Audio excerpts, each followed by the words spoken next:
One more time. We back again, family. Live. We have this is a very, very good day. You go ahead. No, let me you listen. go. I need to listen. I want to listen. No, actually, no. You have a different vantage point than I do. Oh, so, absolutely. So this is deja vu for me. Oh yeah, because when I was a child. Absolutely. Oh, okay. I knew it was coming. Okay, that's fair. I just told you I just had to do all I could do. Give you the tools and the resources, get you the stuff ready for war, because it's war. Life is just a war, and that's not a negative. It's just what it is. Oh boy. There you go. So we on early, family. So we because y'all know how it go. Sometimes the lights don't come on, the internet go out. Hello. Yeah. So you see, we representing today. We doing the prayers. We doing our prayer thing. It was now I didn't even. Did you show me that? Yes. So I don't remember you having that, and I just had this one for so many years, and I never wore it. So I put it on today, and then you said, "Oh, let me get mine." It wasn't a plan, y'all. That's just what it was. That's crazy. It is what it is. Yeah, that's what it was. Hopefully it doesn't rain us out today. It's been raining consistently here in Nashville. I don't know if anybody knows it or not, but it did. Literally for a week, it's been raining every single day. It sprinkled today. It wasn't really look, it's about to rain. Really raining. Yeah, I think we're gonna get it tonight. Wait, I gotta type in. Yeah, I think we're gonna get it tonight though. We're gonna get it. It's gonna be interesting to see the energy tonight. Yeah. Sorry, there's a little bit of incentive in life today, more so than for a lot of people. Oh. COVID people, people without COVID, people from out of town. Somebody get this man his own comedy special, please. Just saying. Netflix. No, I really got to go, because you know why I'm not going to go hard. Cause, listen, at this point, I could really make this thing crack all the way open, and because this will not be hard. This is my life 365. So, hey, whoever on YouTube, let us know y'all there. Let us know, type something so we'll know who you are. We want to acknowledge y'all. Yeah, so we came on a little early today, so we was making sure everything working. So, y'all let us know you there. From 0 to 10, you feel like what? I'm a solid 8. How you gonna tell me how I feel? I kind of don't believe that. All right, okay. Kind of maybe like a 80 on a scale from 0 to 10, maybe. 80? Yeah. That's like you bust through the thing. I think that's a bit extreme. You think so? Yeah, that's exaggerated. So before the show, normally we got a thing we do, and you did not do the thing. It did not happen. So, just saying, what made you break your pattern today? I need you to give me a hint of what pattern you're talking normally about. So now you don't know. You forgot. We right. And then usually you'll probably take a nap, and you'll get up. Right. You was busy. You had something to do. Just saying. You was busy. You was pre-knocked the night. Okay, I'm not doing this today, y'all. I'm not doing it. All right, cool. You had something to do. Okay. And it's good when you got things that take you out of your stride, take you off your square. It's a good day. Somebody get this man a comedy special, please. It's good. Okay. I really I wish things weren't the way that they were, family, right now, because there's some stuff I want to do, but I'm going to mess myself up in the process if I do it. So I got to I'm reeling myself back in. That's it. Yeah, exactly. That's it. But now, so let's see next Monday, though. Oh, yeah. Yeah, it's going to be good. I'm going to take this energy and use it. Okay. It's going to work out pretty good. Ball it up now and save it for later. There you go. Okay, that's fair. You going to start? I'm starting. Who's starting? You go ahead. We get. Okay, I'm starting. All right, monologue.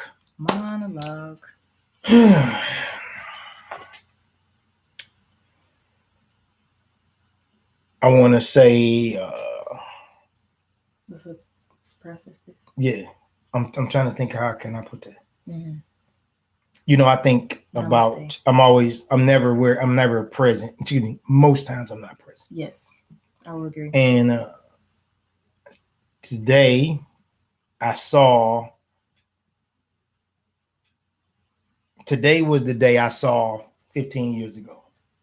Yeah. And then so it just makes you say, okay, you here, you sit in it and you say, okay, I knew it was coming. This is what it is. This is what we're going to do.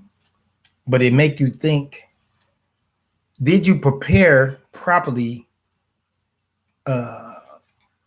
Preparation must meet opportunity. Yes.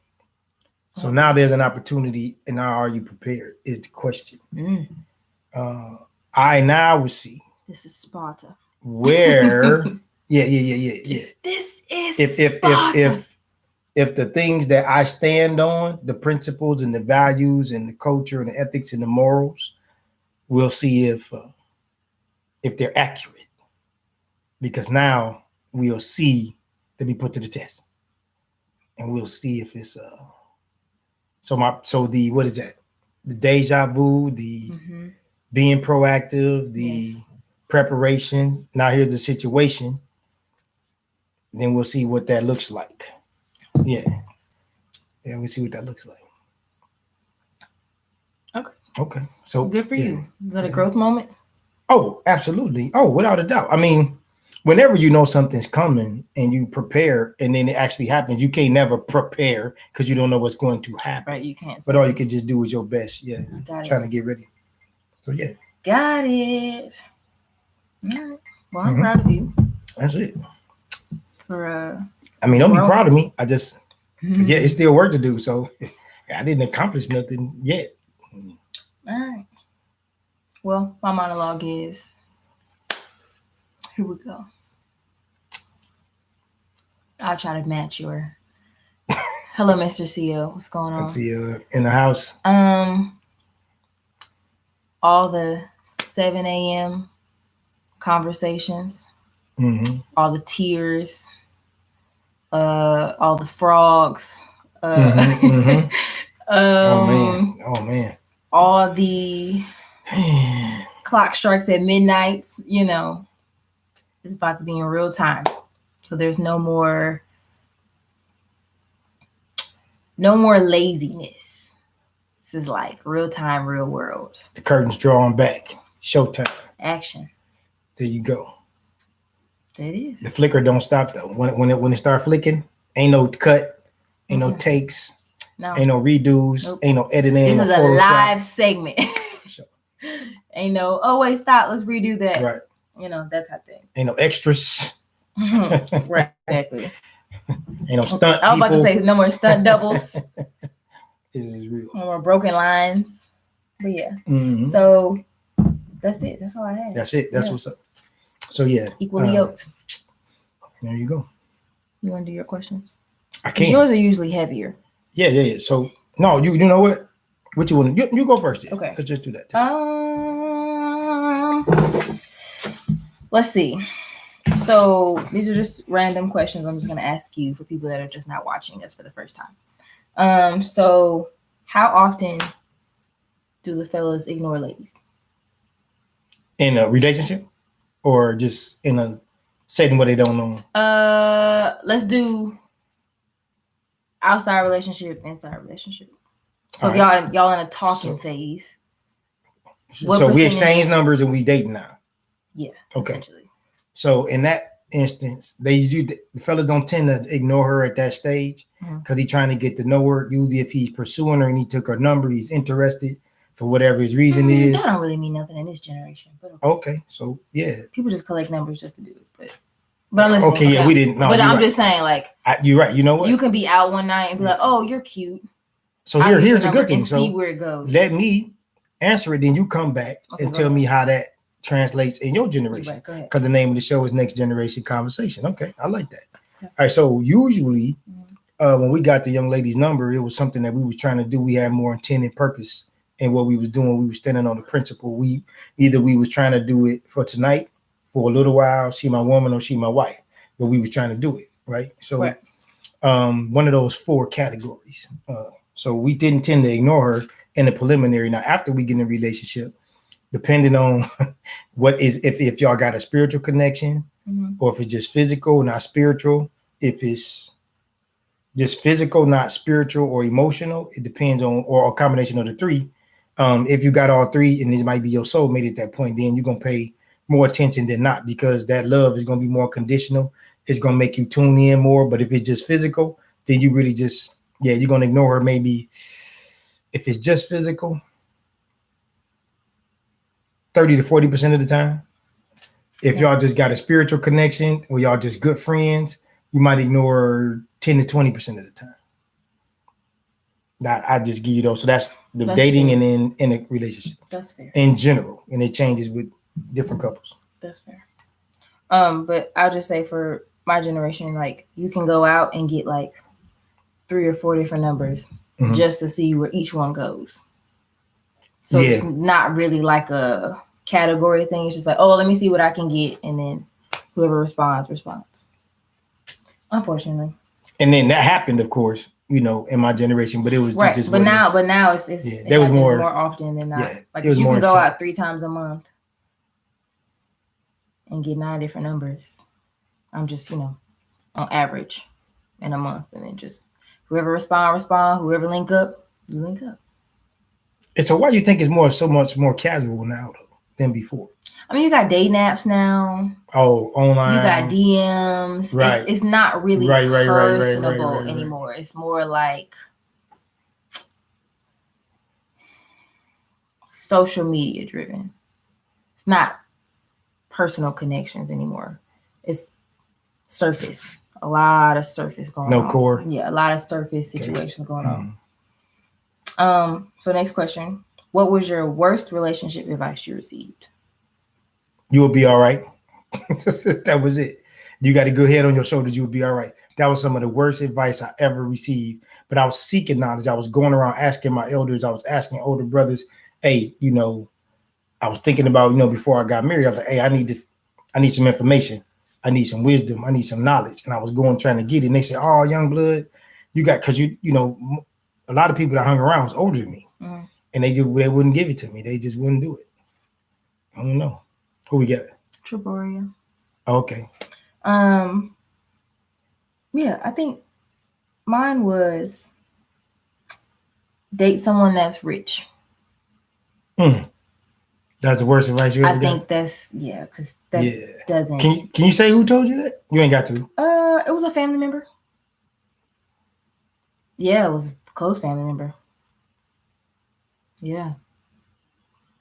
Specifically an athlete. Specifically. Date an athlete. I'm just like. Okay. They weren't an athlete. You saying they told you to date an athlete? Yeah, but it was just for the financial. If you talk to the women in those positions, that's what I'm saying. I ain't seen one happen yet. I ain't seen. It's not even that. It's just you so much to deal with that I'm just rather not deal with. Okay. If you had your way, what age would your daughters be able to date? If I had my way. Mm-hmm. All right. So idealistically first, because that's not real. 21. And then realistically, wait 18. Wait. My ideal? 21. Yeah, if I had my way, yeah. You asked me. I told you. Oh my God. If I had my way. That's like skipping so many life lessons. Absolutely. Oh my God. But that's selfish. It's about me. It's not about you. But Jesus Christ. Oh my, 21? Yeah, 21. Yep. And 18 realistically. And that can't happen because it still is the same difference. Now life is moving so fast. When did I start? What? I was a junior in high school. Okay. 17? It was your birthday on 17 then. It had to be. Because you graduated at 18 and you was with your the guy that your boyfriend that you was dating that particular time when you went to college. That's what I'm saying. Yeah, so it had to be right around your birthday you started dating. I'm saying in high school. Right. At 17. Okay, there you go. All right. So I'm gonna say 16, but 17 for sure. Got you. Okay. How old should you be to receive a promise ring? I mean, okay, I'm gonna give you two answers. Realistically, 25. Ideally, 28 to 35. Ideally. That's if you know all things being equal and perfect in the world, and that's not how it works. Okay, that's fair. Knowing me now, would you change any core values you gave me as a child?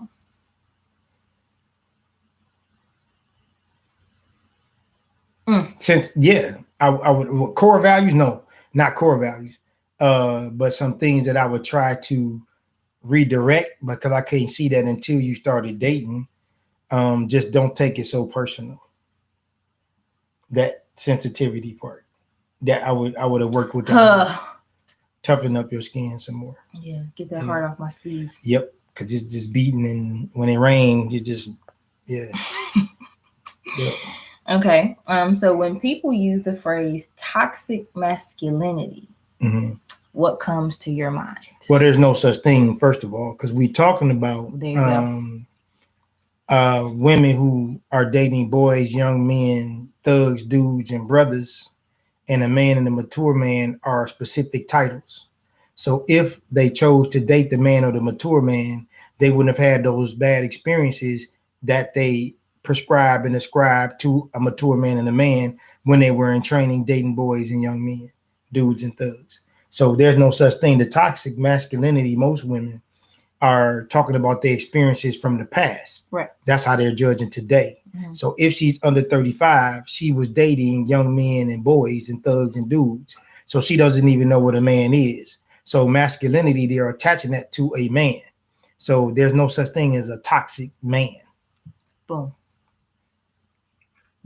Okay. If you could ask the younger Iman versus the current Iman, what question would you ask? Yeah, one question, and it applies to both versions of us.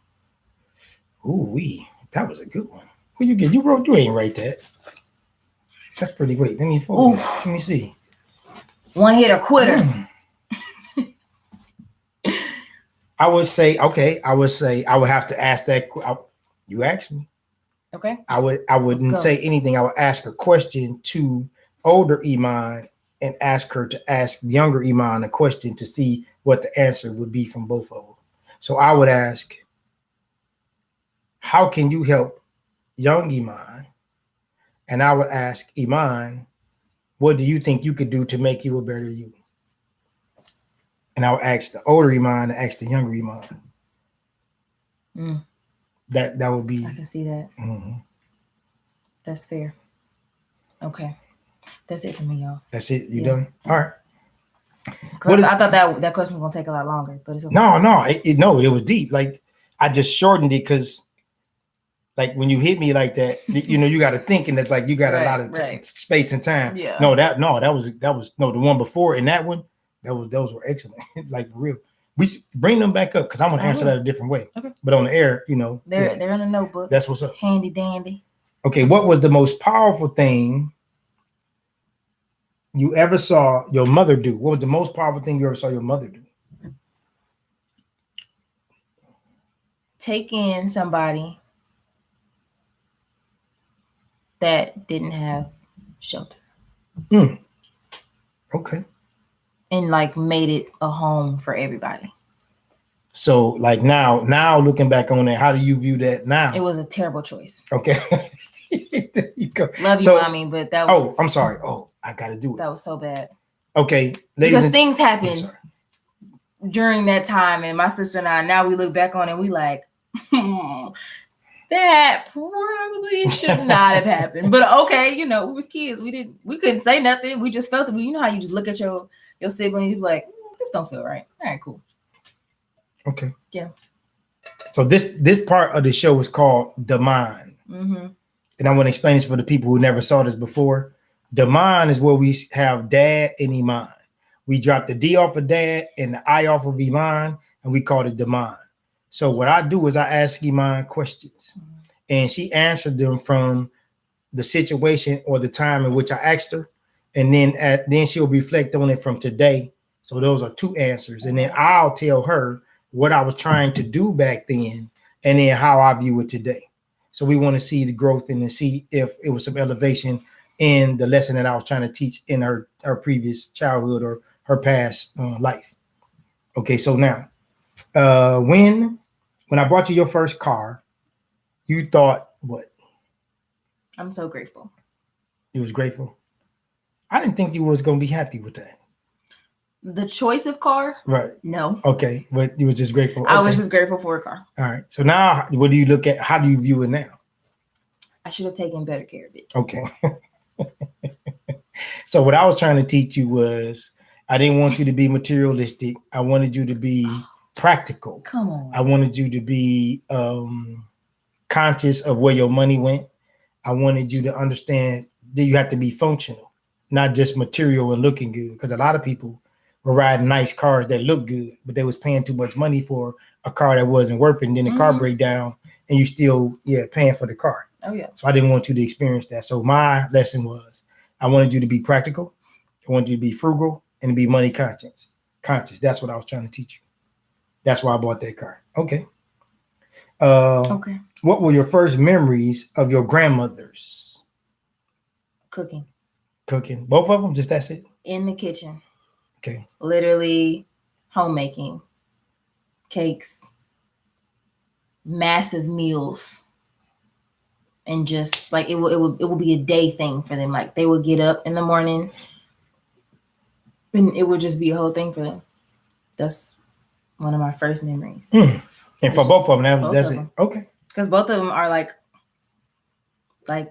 your regular Black grandma. Old school. Yeah. Kitchen, all that, pots, pans, the food they made. I remember specifically, Grandma Mia made chitlins one day. Mm-hmm. And we woke up and did not know what that was. You smelled it. And when she explained it to us. Oh. That you was done? Oh, God. I can literally still smell it. Oh, for sure. Oh, and when I bring it up to her, she's like, "Oh, child, hush. I'm still alive." And I'm like, more power to you. It's not going to be over here. Hey, yo, that's serious. Good.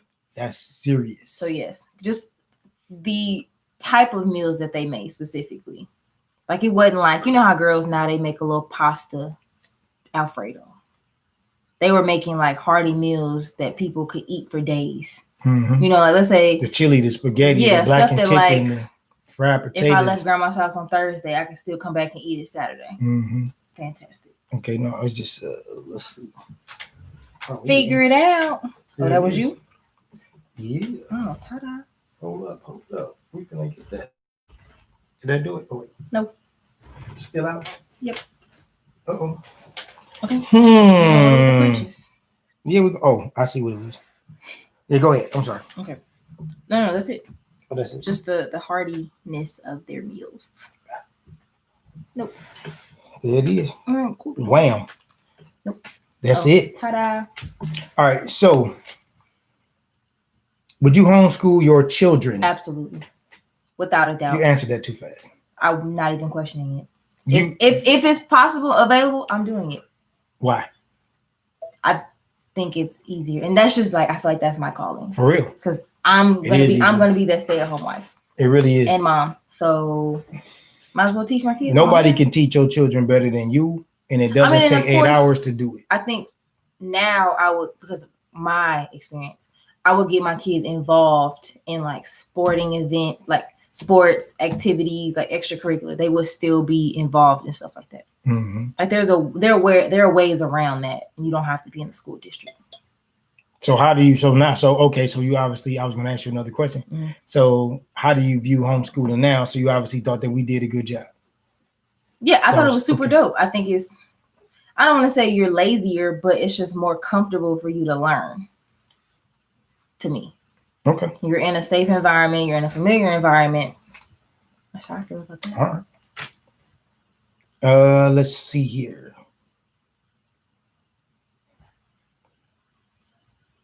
Did you like playing the violin? I did. Okay. If I would have kept going and learned how to read music, I would probably still be playing to this day. What'd you like about it? It was calming.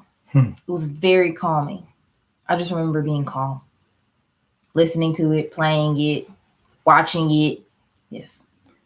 Now I remember sitting in the parking lot because I couldn't sit in there because y'all was horrible. And I also remember you falling asleep. Oh, for sure. I couldn't do it. I couldn't do it. Like, y'all was horrible, but you love your kids and other people love their kids. So you endure the abuse, and we can't tell y'all was horrible, but we just loved y'all so much and we adored y'all. Y'all was so adorable, but man, y'all was horrible. That's what I saw. Thank you for that. Yeah, I had to do it. When you were a preteen, what was the best part about being an older sister when you were a preteen?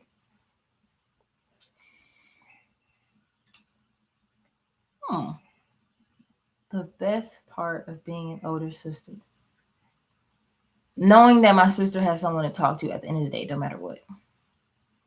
So if she was mad at her friends, she was mad at our parents or cousins, she could always talk to me. I saw you preparing myself for the real world. Yeah. You was one up, you were one up, and you had to kind of go through it first, and then she was watching you, so you had to set an example of sorts. Yes. So it made you kind of do the right thing more often than you wanted to and be more responsible. That's what I saw. Yes. Okay. Name something about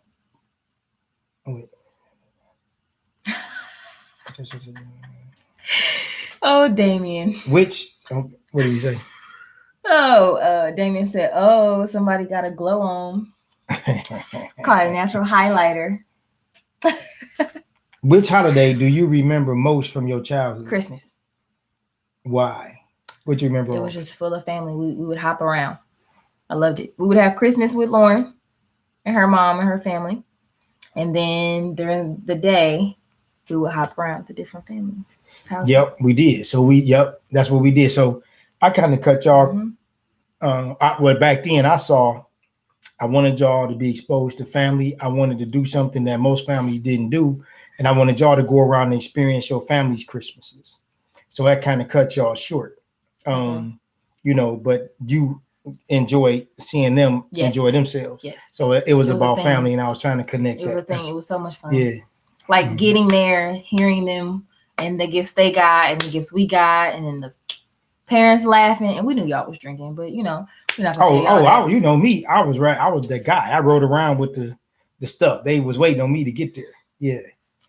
That's what it was. Yeah. But what I wanted you to do also though is to make it bigger than the material things, because we didn't really do big Christmases. It was about family. Connecting like that. So it was in segments. We would breakfast. Like I said, Lauren.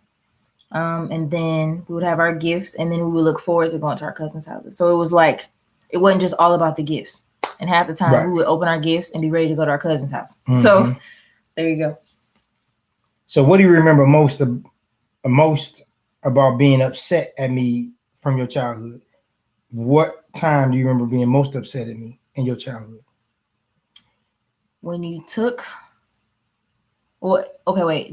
I was a teenager. Okay. Whenever. You took away a bear that my boyfriend at the time gave me, and it was a thing. He was just like, "Y'all moving too fast. This ain't it." And I was like, "All right, cool." And I just had to accept that. I mean, you gave it back to me. I guess you were trying to teach me a lesson, but I was really upset because I don't remember. It was a stuffed Rottweiler. Okay. He won it at a fair. Oh. Okay. I remember it the was fair. A gift. It was a gift. I don't remember the bear though. The stuffed animal. Okay. Yes. It was huge. So I can't speak to that because I thought you were going to say something I could speak to. Okay. Oh, well, what was you going to talk about? No, whatever I thought I was going to remember. So I'll tell you what I thought then and now. But I remember the stuffed animal. It was a thing. I don't remember taking it. Actually. Okay. Did your mother tell me to do it? I don't know. See, at that time, listen, here's the thing. Right. At that time, I know that my prom night wasn't your idea. Later on down the line, because I'm always the monster. I was mad at him and somebody else made the I'm the monster. That's all. That's what it is. That's crazy. I'm the monster all the time. Yeah, that's it. Let's see. That just made me upset. Describe a few of your elders' personalities. How you saw it in your childhood. First couple people to hit your mind. Calm. You said personalities? Calm. Who? Like, okay, so when you think of who? When I think of Uncle Roy, Uncle Kurt, okay, I think calm. All right. I don't think I've ever seen them upset. Mm. I've never. I don't remember hearing an elevated voice. Nothing. Gotcha. My grandmother's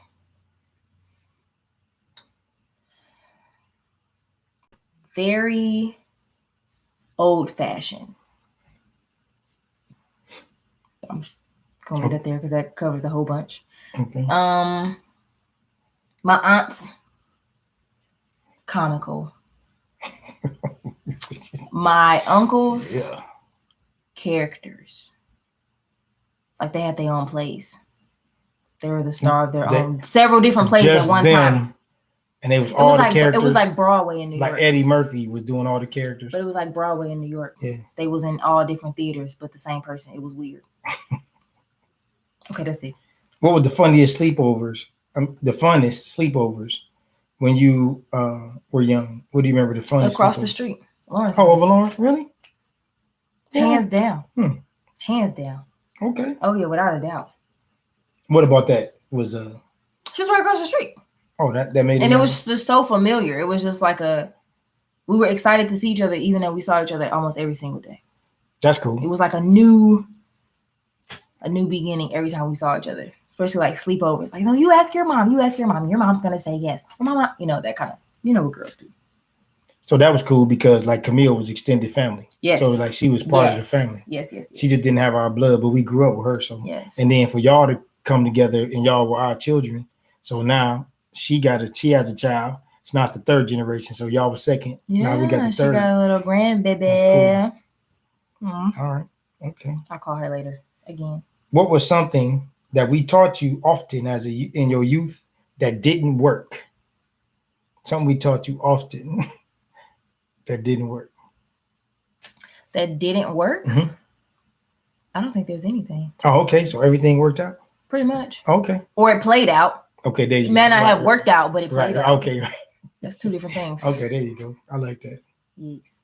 All right, because I was thinking it would be something that maybe we did. No, I don't. We stood on it and it didn't work. No, neither one of y'all, honestly. Okay. If y'all told me about myself, about somebody specific, it played out. Or it didn't work out, or however that worked. So yeah. Okay. I didn't like it, but that's why y'all are the parents. I'm the child. And everything we were doing, we was trying to get you here, get you up the road. So I'm good. I'm great. There I'm you ready go. to So eat. There you go. We're gonna get some meat. Put some food. Oh wait. CO said daddies are always the monster, bad guy. You don't know, CO. You don't know. Sorry. You don't know. That's what it is. That's how I go. Okay, y'all. So we're gonna wrap this up. We want y'all to take this. We want you to test this. We want you to try this. Take it to the barbershop or take it to the hair salon. Take it to the job or church. Remember, you don't have to like it, believe it, or understand it. Sometimes you just have to respect it. This is the Clipper Dome Chronicles. Thank you.